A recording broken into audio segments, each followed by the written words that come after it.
अगर तमाम industries relay panel से चल रही थी तो फिर पीएलसी कंट्रोलर की ज़रूरत क्यों पेश आई? क्या एक पीएलसी हंड्रेड्स ऑफ रिले को रिप्लेस कर सकती है? इस वीडियो में हम देखेंगे रिले पैनल से पीएलसी, डीसीआरस और स्काडा मॉडर्न कंट्रोल रूम तक हम कैसे पहुंचे और उसके क्या बेनिफिट हुए। स्टार्ट करते हैं। ये हमारा ओल्ड रिले पैनल है जिसमें 50 रिलेज यहाँ पे लगी हुई हैं और 50 यहाँ पे लगी हैं। दरमियान में टाइमर, बटन और ये स्विचेस वगैरह लगे हुए हैं और ये बेस्ट वर्क कर रहा था। इंडस्ट्रीज इस पे बेस्ट चलती थी। अगर हम यहाँ पे देखें, ये एक मोटर हमारी बिल्कुल रनिंग कंडीशन में है। इसमें 3 रिलेज फॉर एग्जांपल मैंने लगाई है सीरीज में, लेकिन एक्चुअल में यहाँ पे 40 या 50 रिलेज सीरीज में लगी होंगी। किसी का नॉर्मली ओपन, किसी का नॉर्मली क्लोज कंटेक्ट यूज होगा और इस तरह मोटर चलेगी। लेकिन अगर इन केस अगर मोटर स्टॉप हो जाती है, जैसे ये भी स्टॉप हुई है, अब यहाँ पे मेरे पास 2 ऑप्शंस हैं। अगर मेरे पास उन 40 रिलेज में से कोई एक रिले ऑफ है तो मैं उस रिले को रिप्लेस करूंगा, न्यू रिले लगाऊंगा और होपफुली ये प्रॉब्लम सॉल्व हो जाएगा और मेरी मोटर चल पड़ेगी। लेकिन अगर सेकंड केस में, जिस तरह ये केस है, इसमें मेरे पास तीनों रिले ऑन है लेकिन मोटर फिर भी नहीं चल रही, तो यहाँ पे प्रॉब्लम है। मुझे एक एक वायर को ओपन करना पड़ेगा।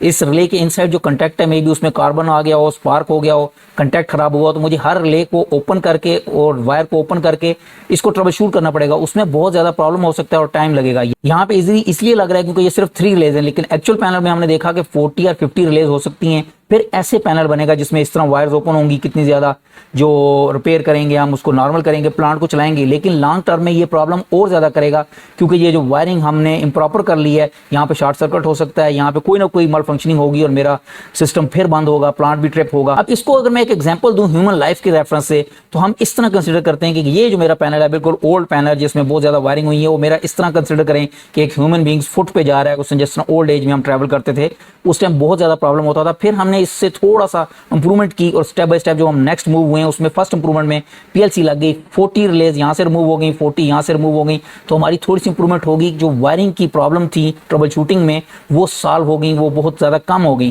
क्योंकि वायरिंग कम होगी तो प्रॉब्लम भी कम आएंगे। और अब अगर मैं इस केस को अपनी ह्यूमन लाइफ के साथ कंपेयर करूं तो हम मोटरसाइकिल पे आ गए हैं जो फुट पे थे, थोड़ी सी इंप्रूवमेंट हो गई है। और इसके बाद नेक्स्ट थोड़ा सा और इंप्रूवमेंट की हमने, यहाँ पे HMI लगा दी, ह्यूमन मशीन इंटरफेस। इसके ऊपर ऑलमोस्ट 70 या 80% प्रोसेस नजर आएगा। मोटर भी मैं यहाँ से चला सकूंगा, ऑफ भी मैं कर सकूंगा। पहले मैं यहाँ पे स्विचेस से चलाता था, लेफ्ट राइट मूव करने से ये नॉब टूट सकती थी, पुश बटन प्रेस करने से जितनी ज्यादा मैकेनिकल मूवमेंट होगी उतनी ही ज्यादा उसमें प्रॉब्लम्स आएंगे। अब यहाँ पे हमारे पास सॉफ्ट टच आ गया ऑन ऑफ के लिए, तो इस पे ज्यादा प्रॉब्लम नहीं आएगा। ये इवन के ईयर्स चलेगा, इसको कोई इशू नहीं होगा और हम ट्रेंड भी इस पे मॉनिटर कर सकते हैं। काफी ज्यादा इंप्रूवमेंट हो गई और हमारा डाउन टाइम कम हो गया। अगर हम इसको ह्यूमन लाइफ के साथ कंपेयर करें तो अब मैं कार पे आ चुका हूँ, बहुत ज्यादा इंप्रूवमेंट हो रही है। और फर्दर अगर हम देखें नेक्स्ट स्टेप में, यहाँ पे मैंने अगर लैपटॉप कनेक्ट कर दिया क्योंकि मैं 70 या 80% इस HMI पे देख सकता हूँ। अगर स्टिल अगर कोई मोटर मेरी नहीं चल रही और मैंने उसको डायग्नोज करना है, डिटेल में जाके देखना है, तो उसके लिए मुझे ये लैपटॉप लगाना पड़ेगा और इन पीएलसी को प्रोग्राम करने के लिए भी ये लैपटॉप यूज किया जाता है।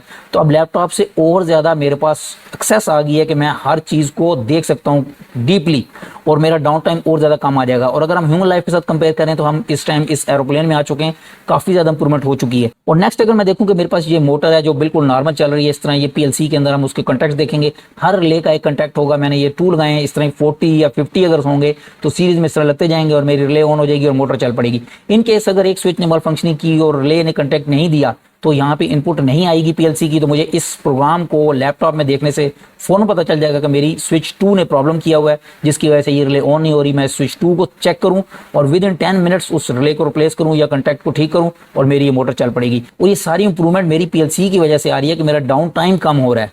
पहले मुझे आवर्स लगते थे ट्रबल शूटिंग करने में, अब मैंने विद इन 10 मिनट्स और 20 मिनट्स इस प्रॉब्लम को सॉल्व कर लेता हूँ। और ये मेरा करंट सिस्टम है जो हम इंप्रूवमेंट करके इस जगह पे आ चुके हैं। और मेरे पास ये सिमंस का PCS7 DCS स्काडा सिस्टम है जिसका ये सीमेंट प्लांट का मेन पेज है। इसके ऊपर ये हमारा उसका मेन किलन का पेज नजर आ रहा है।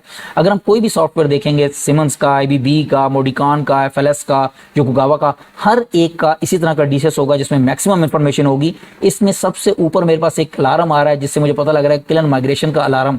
मैं इसको ट्रिप होने से पहले ही देख सकता हूँ। ये बेनिफिट है DCS स्काडा सिस्टम जो अब चल रहे हैं उनका। मुझे लास्ट 20 ईयर्स हो गए हैं ऑटोमेशन सिस्टम पे काम करते हुए और हर सिस्टम ऑलमोस्ट इसी तरह काम करता है। अब अगर हम इसको थोड़ा सा जूम करके देखें तो हमें और डिटेल में पता लगेगा। अगर मैं इसको देखूं, ये ब्लू कलर में नजर आ रहा है क्योंकि ये सिस्टम आउट ऑफ ऑर्डर है। इसको मैंने सर्विस से बाहर किया हुआ है इसलिए ऑपरेटर को नजर आ रहा है कि ये ब्लू कलर है।